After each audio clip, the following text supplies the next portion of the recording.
Success ఉంటేనే ఎవరైనా పట్టించుకుంటారు. కానీ కొంతమందికి మాత్రం ఫ్లాపులు ఇచ్చినా రెడ్ కార్పెట్ వేసి మరీ ఆహ్వానిస్తుంటారు.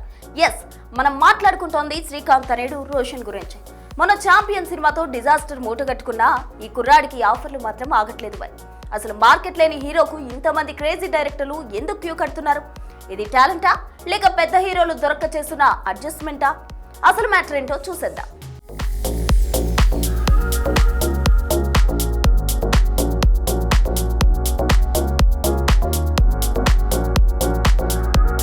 శ్రీకాంత్ వారసుడిగా ఎంట్రీ ఇచ్చిన రోషన్ కెరీర్ స్టార్టింగ్ నుంచి ఇప్పటి వరకు ఒక్కటంటే ఒక్క సాలిడ్ హిట్ కూడా కొట్టలేకపోయాడు.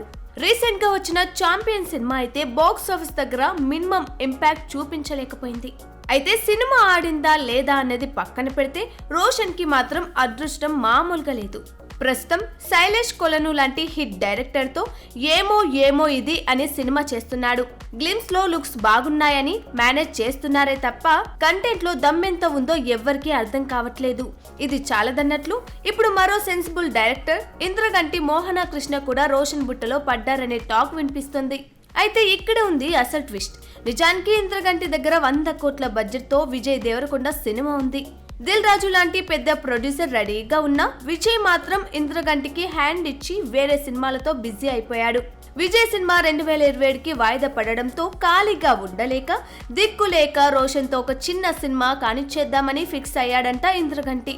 స్టార్ హీరో కాల్ షీట్లు దొరక్క టైం పాస్ కోసం రోషన్ లాంటి ఫ్లాప్ హీరోని ఇంద్రగంటి ఎంచుకోవడం ఇప్పుడు ఫిలిం నగర్ లో హాట్ టాపిక్ గా మారింది.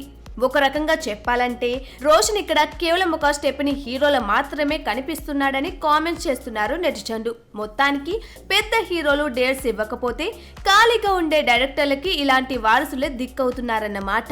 హిట్టు లేకపోయినా మార్కెట్ లేకపోయినా రోషన్ కి ఆఫర్లు రావడం వెనుక ఉన్న అసలు రహస్యం ఇదేనని ఇన్సైడ్ టాక్. మరి ఈ గ్యాప్ ఫిల్లర్ సినిమాతో అయినా రోషన్ తనని తాను ప్రూవ్ చేసుకుంటాడా లేక కేవలం అదృష్టం మీద ఆధారపడి నెట్టుకొస్తాడా చూద్దాం.